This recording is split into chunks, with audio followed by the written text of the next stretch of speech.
আজ রান্না করবো ইলিশ মাছ দিয়ে কচুরমুখী। মাছটা ভেজে নিই।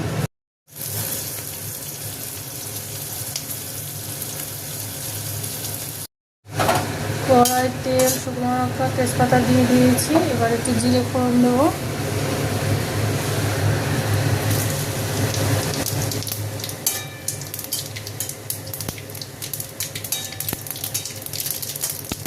জিরে, লঙ্কা, তেজপাতাটা একটু ভাজা ভাজা হয়ে গেছে। এবার কচুরমুখিটা দিয়ে দেবো।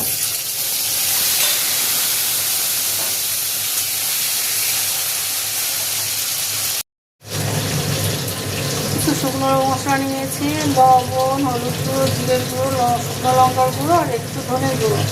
জলে গুলে কচুরমুখিটা একটু ভাজা ভাজা হয়ে গেলে এবার কচুরমুখিটা ভাজা ভাজা হয়ে গেছে। এইবার জলে গুলে রাখা মশলাটা দিয়ে আর কটা কাঁচা লঙ্কা চিড়ে রেখেছি, সে কটাও দিয়ে দেবো। দিয়ে এবার ভালো করে কষিয়ে তারপরে জল দেবো। কচুরমুখি আর মশলা দিয়ে কষানো হয়ে গেছে। এবার গরম জল দিয়ে দেবো।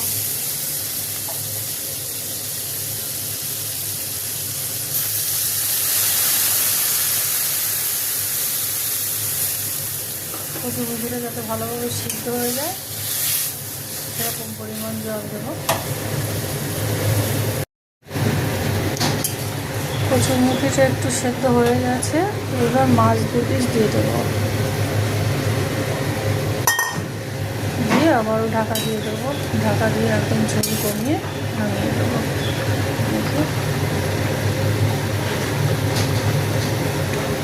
ঠিক আছে, একদম সিদ্ধ হয়ে গেছে।